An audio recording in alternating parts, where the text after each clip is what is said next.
Set in the year of 2027, Deus Ex Human Revolution places us in the shoes of Adam Jensen, a chief of security at Seraph Industries. The story opens up with Adam getting killed during a terrorist attack, but thanks to the latest advancements in biotechnology, he is swiftly brought back to life, one very painful operation later.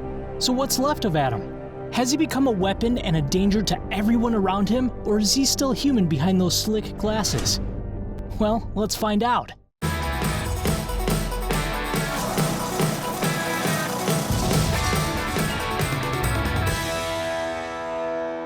Hello everyone, and welcome to the very first episode of Game Logic, a series that focuses on science and philosophy through the lens of video games. I'm your host Mike, and today we will be talking about Deus Ex Human Revolution, one of the best games of the 21st century. At the center of it is our Clint Eastwood-looking guy, Adam Jensen, a man who died and was brought back to life thanks to the miracle of science, even if, as he puts it, I never asked for this. But don't let those fancy glasses fool you. Adam is far from human. Over the course of the game, the player can upgrade Adam's strength, hacking abilities, intuition, and even turn invisible? And even if this sounds like a sci-fi concept for a high-budget video game, then you are correct. But people like Adam are more science than fiction. In fact, they're already among us. At the time of this recording, there are approximately 1.6 million people in the US alone living with prosthetic limbs. Every year, scientists are able to help those in need using advancements in biotechnology. There's even a philosophy behind this process, commonly known as transhumanism. And a ton of awesome YouTubers already made videos on the science of Deus Ex. But the question that I keep asking myself, is Adam still human? Meet Francis Fukuyama, a political scientist, author, and professor at Stanford University. He believes transhumanist technology will develop with much consequence, and that acceptance of such technology will pressure people to augment themselves, and it may later be exploited for personal or political gains, something Adam is aware of when he says, Technology offers us strength. Strength enables dominance, and dominance paves the way for abuse. In one of his speeches, Fukuyama speculates that if transhumanist technology would thrive, it would probably be an Asian city. In the case of Deus Ex, it's Hangsha, an island off the coast of Shanghai in China. The artist of the game, Jonathan Jacques-Belletête, called it a Silicon Valley of augmentations.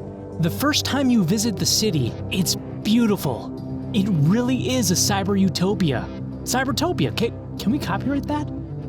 On the surface, the city is picturesque. Its upper levels are slick and stylish and provide a beautiful view at the skyline. But don't judge a book by its cover.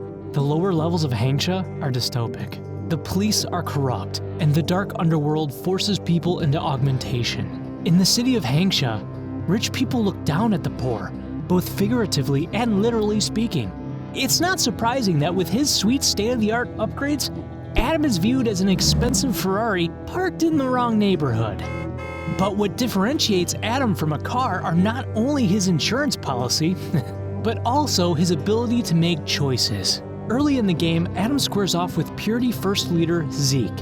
When Zeke takes a hostage, Adam can choose to kill him, let him go with, or without the hostage. Now this might just sound like a gimmick used in many other games, but in this case, the ability to make moral choices adds to Adam's humanity, which he himself acknowledges as a human attribute at the end of the game. Darrow understood this. He knew that using technology to become something more than we are risks losing our ability to love, aspire, or make moral choices. The very things that make us human. Adam is clearly in control of his actions. He is still able to make conscious and clear choices, except when it comes to picking cereal. And with that in mind, maybe we should ask Adam what he thinks of himself. For obvious reasons, we can't just email him, because he's from the future. But when confronting Bill Taggart, Adam admits that putting his life back together after the operation was the hardest thing he's ever done. The first time he saw his reflection, he smashed the mirror.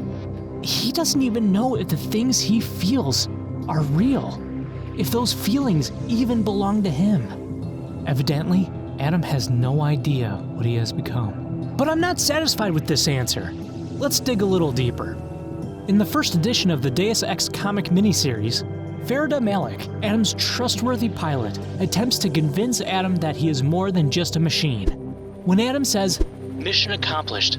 Oh, I'm sorry. "Mission accomplished. That's all that counts, isn't it? Point me and pull the trigger." Malik replies, "You're a man, Jensen, not a machine." Malik then proceeds by saying, "General, your tank is a powerful weapon. It smashes down trees and crushes 100 men, but it has one defect. It needs a driver." This is a reference to Bertolt Brecht's famous poem, from a German war primer. Malik suggests that just like a tank needs a driver, augmentations require a brain and a conscience in order to function. In her eyes, Adam was, and still is, human.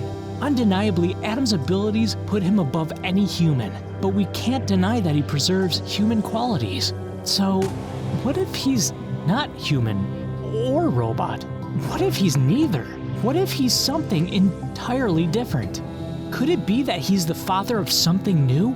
This might be a not-so-subtle reference to Christianity, since Adam was the name of the first human. Or this could also mean that Adam may be responsible for the fall of his kind.